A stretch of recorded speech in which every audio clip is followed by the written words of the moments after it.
오늘 본문은 굉장히 의미가 있는 본문이 됩니다. 왜냐하면 하나님께서 명령하여 들어가라고 한 그 땅에 그들이 처음 시도하였기 때문입니다. 그 점령하는 그 일을. 그 결과는 성공적이지 않았습니다. 그들이 실패하여 이제 원수들 앞에 도망하는 모습이 되어지는데, 오늘 이 모습을 통하여서 우리가 어떻게 하나님과 동행하는 삶을 살아야 하는가를 배울 수 있는 은혜가 있기를 원합니다. 이들이 겉으로 보기에는 지금 하나님이 들어가라고 하는 그 명령하신 땅에 지금 들어가고 있는 거거든요. 그런데 이것은 순종일까요? 불순종일까요? 불순종입니다. 그들이 이미 들어가라고 하는 그 명령의 때는 두려워서 가지 못하고 원망하고 밤새 울다가 모세를 돌로 치려고 하셨습니다. 그때 하나님이 나타나셔서 그 악한 백성에게 그래도 모세의 기도에 응답하셔서 그들을 포기하지 않지만 너희가 이제 다시 광야로 돌아가야 한다. 그 말씀을 하신 거죠. 근데 그 말을 듣고 이 백성들이 완악합니다. 끝까지 자기 뜻대로 하는 겁니다. 그들이 불평할 때는 뭐라고 얘기했습니까? 돌아가자고. 광야로 돌아가고 차라리 애굽으로 돌아가자고 그랬었습니다. 근데 하나님께서 그래 너희가 이제 순종하지 않으니 이제 너희가 원하는 대로, 너희가 말한 대로, 내 귀에 들린 대로 해주겠다. 그래서 하나님께서 뜻을 바꾸셨어요. 돌아가라 그러면. 그럼 하나님과 동행하는 그 길은 어떤 길일까요? 돌아가는 길이에요. 근데 이 완악한 백성이 용기를 냅니다. 그리고 올라가겠다는 거예요. 용감하게. 그전에는 두려워서 못 가겠다고 했던 그 백성들이에요. 불순종할 때는 이렇게 용기를 냅니다. 우리가 다 알고 있는 우리나라 동화가 하나 있습니다. 청개구리가 왜 그렇게 우는지. 왜 그렇게 울지요? 저는 그 우는 청개구리 모습을 보고 어떻게 이런 스토리를 만들 수 있을까 참 지혜로운 우리 민족이다 생각이 듭니다. 그 스토리가 어떻게 이렇게 나올까? 왜 그렇게 우냐 하면 엄마의 무덤을 시냇가에 만들어서 떠내려갈 것을 슬퍼한 그 울음이라는 거예요. 여러분, 개구리 울 때 아주 시끄럽습니다. 뻑뻑거리고 웁니다. 근데 왜 그렇게 슬피 울까? 때늦은 후회죠. 있을 때 잘하라는 거예요. 이 청개구리가 늘 불효자였습니다. 엄마가 하라는 거 늘 반대로 하면서 청개구리라는 거죠. 늘 반대로 하는데 엄마가 마지막에 자기가 죽게 됐는데 유언은 얘가 하도 거꾸로 하니까 거꾸로 하는 걸 유언한 거예요. 내 무덤은 저 시냇가에 만들어 달라. 근데 이 청개구리가 또 마지막에 한번 효도하는 거예요. 그 부모의 말을 그때 듣는 거예요. 그래서 정말 어머니 말대로 내가 한 번은 어머니 말을 들어야지 그렇게 생각하고 엄마의 무덤을 그 시냇가에 만들었는데 어떻게 됩니까? 무덤은 산에 만들어야죠. 시냇가에 만들어니까 너무나 슬픈 거예요. 그때 또 후회하고 가슴을 치는 그 청개구리가 맨날 울더라. 이게 그 우화의 이야기예요. 스토리예요. 여러분, 근데 오늘 이 이스라엘 백성이 그 청개구리하고 아주 똑같습니다. 하나님께서 그들이 하도 말을 안 듣고 완악하고 원망하니까 그래 그러면 너희가 원하는 대로 내 귀에 들리는 대로, 원래는 하나님이 심판하려고 하셨잖아요. 그럼 너희 말대로 돌아가자. 그래서 그게 하나님이 그들과 함께하는 선택이었어요. 근데 그때까지도 이 이스라엘 백성이, 완악한 백성은 청개구리보다 더해요. 끝까지 자기가 원하는 대로 하는 거예요. 그러니까 이제 하나님이 40년을 그들을 연단하시는 거예요. 여러분, 우리의 방황의 이유가 어디에 있나요? 하나님이 너무 완고하십니까? 아니요. 하나님 너무 은혜로우신 분이세요. 근데 우리의 그 완고함 때문에, 내 뜻을 포기하지 않는 그 열심 때문에 우리는 지금도 하나님이 말씀하시는 것과 반대로 갈 때가 너무나 많아요. 오늘 이 말씀을 통하여서 후회와 회개가 구별되기를 원합니다. 여러분, 후회와 회개가 아주 비슷합니다. 가룟 유다가 예수님 배반했지만 그래도 자기가 잘못했다는 걸 알았을까요? 몰랐을까요? 나중에 알았어요. 자기가 잘못했다는 것을 알고 뉘우친 거예요. 내가 잘못했다고. 그래서 그 돈을 제사장들에게 가져가잖아요. 나 이거 좀 환불해달라고. 바꿀 수 없냐고. 내가 이 작전에서 빠지고 싶다고. 이 돈 가져가라고. 이미 늦었죠. 그러니까 이 제사장들이 그 돈도 안 받아요. 이거 피 묻은 돈이라고. 그 돈 가지고 그 나그네의 무덤을 만드는 거예요. 여러분, 어떻게 보면 너무나 인간적인 모습이죠. 뉘우친 것 같죠. 그게 회개가죠. 우리는 회개가 진짜 어떠한 것인지를 몰라요. 회개는 정말 용기 있는 행동입니다. 내 죄가 다 드러나기 전에 해야 돼요. 드러나서도 회개 안 하는 사람들이 많아요. 아주 완고해지죠. 그래서 하나님은 우리가 후회하는 데 머물러 있지 않고 회개하기를 원합니다. 후회하는 것은 내가 잘못하는 걸 어떻게 보면 인정하는 것 같지만 끝까지 인정하지 않는 거예요. 하나님은 그 회개를 통해서 우리를 살리기를 원하시는 거예요. 그래서 회개는 사실은 소망의 결정이에요. 회개가 참 어렵습니다.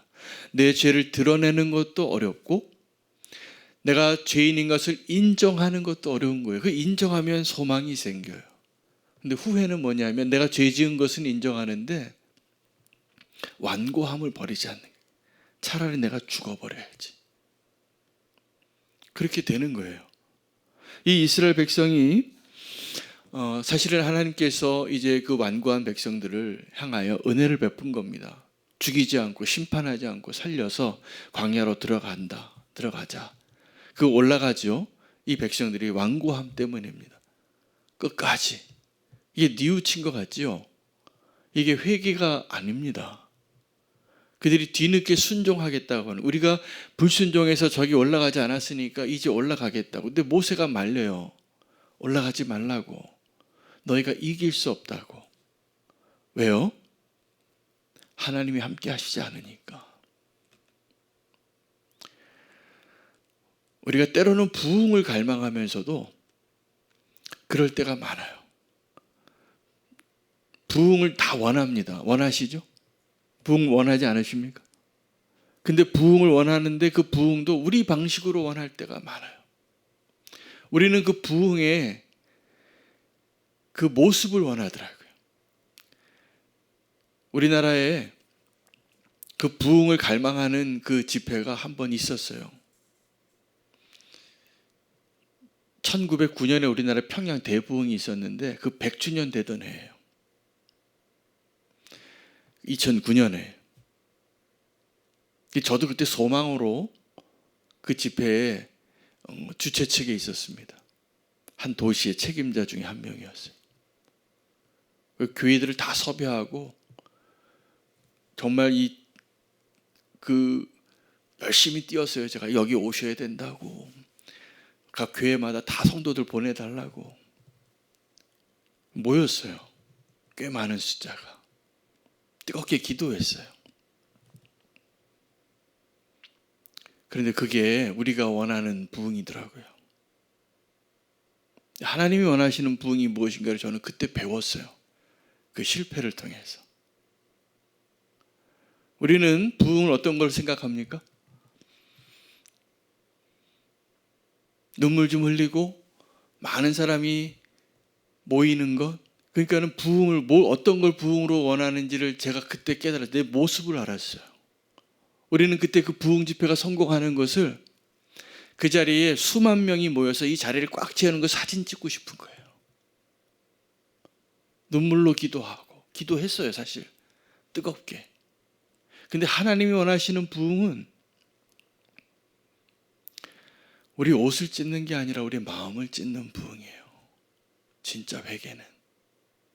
그 진짜 부흥은 우리의 방식과 하나님 원하는 방식이 다르구나. 제가 그때 알고 제가 믿음에 굉장히 큰 교훈을 하나 얻은 거죠. 저는 우리는 은희는 교회도 제가 지난번 말씀 때도 나눴지만 목사가 뭘 행복해 하겠어요? 예배 드리는 자리에 성도님들이 가득 차면 그게 제일 좋아요. 그런데 하나님이 원하시는 것은 이 자리에 가득 찬 성도들이 함께 있는 것보다 우리의 삶이 변하는 걸 원하지 않으실까요? 그러지 않을까요? 우리의 뜻을 내려놓고 하나님의 뜻이 이루어지는 것을 정말 기뻐해서 그렇게 행할 수 있는 믿음으로 사는 사람들이 많아지는 것을 원하는데 그 사람이 한 사람만 있어도 하나님 기쁘실 거예요. 그 한 사람으로 인하여 하나님은 일하실 거예요. 이 60만 명을 택하시는 게 아니라 하나님은 하나님께 순종하는 한 사람 모세를 택해서라도 내가 다시 이스라엘을 만들어 주랴 이렇게 말씀하시는 분이시거든요. 우리는 하나님께 온전한 순종을 하기보다는 그 부흥의 모습들, 숫자들, 내 눈에 보이는 것들, 이것이 우리에게 더 관심사예요. 이게 바로 정확하게 사울이 실패한 이유예요. 사울 왕이 왜 하나님께 버림을 받았을까요? 하나님과 동행하는 일에 실패한 거예요. 그가 정말 왕으로서의 첫 번째 결정을 할 때 하나님께 구합니다. 기도하고. 근데 사무엘이 늦게 오니까 제사를 먼저 드려버린 거예요. 제사를 드려도요, 언제 드리느냐가 중요하다니까요. 이 산을 오르고 이 가나안 땅으로 들어가는데도 언제 들어가느냐가 중요하다니까요. 하나는 회개고 하나는 순종이고 하나는 후회예요. 근데 그 후회가 불순종일 때가 있는 거예요. 우리의 완악함 때문에, 우리의 어리석음 때문에. 모세가 말립니다. 올라가지 마라. 너희가 이길 수 없다. 왜요? 하나님이 함께 하시지 않으니까. 그러면 하나님은 언제 함께 하시는 겁니까? 사실은 지금 우리와 함께 하시는 걸 아세요? 믿으십니까? 지금 하나님 함께 하시는 거 믿으세요? 함께 하세요. 다른 어떤 사인을 구하지 마셔야 돼요. 그 믿음으로 걸어가시면 돼요. 데마가 왜 바울을 떠났을까? 저는 어제 본문에 그 본문이 있었는데 그게 계속 질문이 남았어요. 왜 그는 떠났을까? 골로새서와 빌레몬서에는 바울이 이 데마 때문에 기뻐했어요. 지금 내 곁에 데마가 있다. 너 데마의 안부도 전한다. 참 신실한 사람에서 내가 힘이 된다. 근데 디모데후서 마지막에 이 바울의 곁에 있었던 사람들이 다 떠납니다. 누가만 빼놓고. 근데 그때 제일 먼저 이 바울의 아픈 마음을 표현해 주는 사람이 데마였어요. 데마가 세상을 사랑하여 떠났거든요. 그 다른 사람들도 다 떠났어요. 근데 다른 사람들은 이유가 좀 더 달랐는데 그래도 이 노년의 사도의 외로움이 표현 다 남겨져 있어요. 디모데후서에는. 초라해지고 외로운, 그래도 끝까지 믿음의 길을 가는. 그래서 겨울이 오기 전에 그 옷과 그 성경책 좀 보내달라고. 그리고 한 번 더 부탁해요. 마가를 좀 보내라. 외로웠던 거죠. 근데 그때 그 바울의 마음을 가장 아프게 한 사람이 데마예요. 왜 데마는 떠났을까? 바울이 정확하게 알고 있었는데 바울과 함께 하나님의 일을 하면서도 세상을 사랑하는 마음이 있었기 때문이에요. 세상을 사랑하여 나를 떠나고, 그래도 아마 바울이 붙잡아뒀던 것 같아요.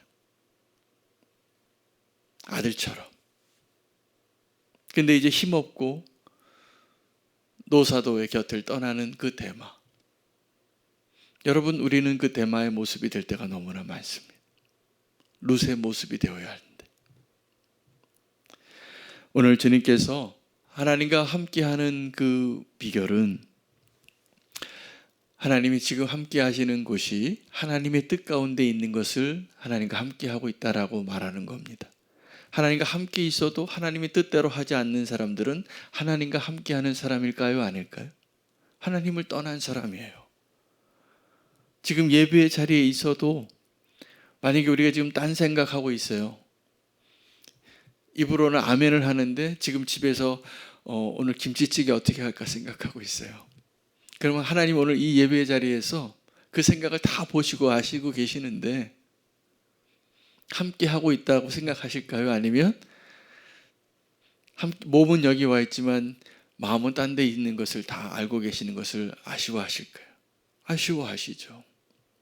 오늘 이 자리에 주님을 바라보고 주님과 함께 해야 되는 자리인데 우리는 데마와 같이 세상을 사랑해서 떠난 제자가 될 때가 많아요. 주님이 원하시는 그 자리에 있는 것 같아도. 주님과 동행하는 것은요, 도리어 거꾸로 주님이 나와 함께 하시지 않은 것 같은데 주님이 나와 함께 하실 때가 참 많습니다. 내가 지금 너무 외로워요. 사람들을 보니까 나를 다 버리고 나는 초라해지고 나 홀로 남은 것 같아요. 그때 엘리야가 구한 것은 나만 지금 이렇게 충성하는 것 같아요, 주님. 이렇게 말하니까 그때도 엘리야는 하나님이 자기와 함께 하는 것을 알았을까요? 몰랐을까요? 알았어요. 근데 너무 힘든 거예요. 그래서 하나님이 보여주시는 거예요. 네가 지금 원하는 게 나냐 아니면 사람들이냐. 근데 네가 몰라서 그러는데 지금 이 시대에 바알에게 무릎 꿇지 않고 입 맞추지 않은 사람 7,000명이 있다고. 힘이 되죠. 이 동역자가 있으면. 그러나 우리에게 정말 힘이 되는 것은 나와 함께 하시는 하나님이십니다. 나와 함께 하시는 하나님이십니다. 내가 정말 외롭고 나 혼자 남은 것 같아도 쓰러져서 다 엎드려져 있어도 꼭 기억하시기 바랍니다. 그때 주님은 우리와 함께 하세요. 함께 하세요. 분명히 함께 하세요. 그걸 믿으시기 바랍니다. 근데 우리가 하나님을 원하는 게 아니라 세상을 원하고 숫자를 원하고 허황되은 것을 원하면서 거기에 하나님을 대입시키면 그건 우상이에요. 지금 이 이스라엘 민족이 순종하는 것 같지만 순종이 아니라 정확하게 불순종이에요. 하나님이 가라고 할 때는 안 가고 하나님이 가지 말라고 할 때는 가는 청개구리 신앙이에요. 지금 우리의 믿음은 어떻습니까? 주님과 함께 하십니까? 동행하는 것이 무엇입니까? 우리가 하나님을 떠날 때에도 지금 하나님이 옆에 계신 것처럼 보일 수 있어요. 아마 계시겠지만 그것을 함께하는 동행이라고 말하지 않아요. 떠났다라고 말해요. 버렸다라고 말해요. 사울은 하나님을 버린 거였어요. 사사기 시대의 이스라엘은 하나님을 버린 거였어요. 하나님은 늘 우리와 함께 하십니다. 그 동행함의 비결을 배우시기를 바랍니다. 어떻게 주님과 동행해야 할지를 꼭 우리가 다시 한번 회복해야 합니다. 안 그러면 우리가 하나님 믿고 열심히 일하는 것 같지만 하나님이 가지 말라고 할 때 그 산을 오르는 이스라엘 백성하고 똑같아요. 순종같이 보이는 불순종이 있는 거라는 거죠. 오늘 이 사람들이 그거 보여준 거예요. 순종같이 보이는 불순종. 이건 동행이 아닙니다. 이게 거역이에요. 또 한 번에 얼마나 완악한지 몰라요. 우리가 얼마나 어리석은지 몰라요. 오늘 주님께서 함께하는 비결을 말씀해 주시는 거예요. 다윗은 늘 원수 가운데 살았지만 주님과 동행했습니다. 그래서 살아낸 거예요. 기적이 일어나지 않아도. 어떤 힘으로요? 하나님이 함께 하시는 그 힘으로 넉넉히 이기는 거예요. 그 다윗이 마음이 흔들릴 때가 있었어요. 그래서 아비멜렉에게 가는 거예요. 그래서 모압 지방으로 가는 거예요. 그러지 말라고. 너 여기에 있으라고. 사울이 아무리 너를 잡으려고 해도 내가 함께 해주겠다고. 오늘 이 말씀을 듣는 저와 여러분이 하나님이 안 계신 것 같을 때 꼭 믿으시기 바랍니다. 하나님 함께 하십니다. 그리고 우리가 우리의 불순종을 좀 버리고 순종하는 백성이 되기를 축복합니다.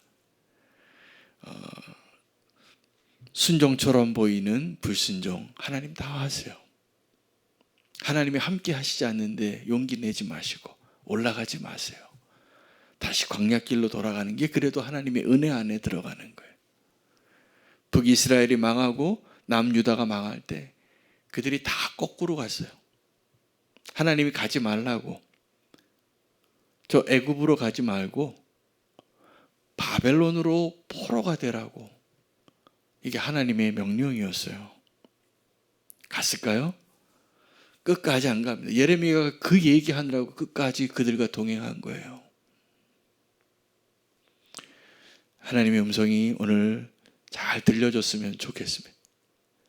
정말 주님과 순종하고 동행하는 그 기쁨 가운데 누릴 게 많습니다. 힘 주실 주님을 저는 믿습니다. 주님과 동행하시기를 바랍니다. 오늘 이 말씀 붙잡고 기도하고 함께 기도할 선교사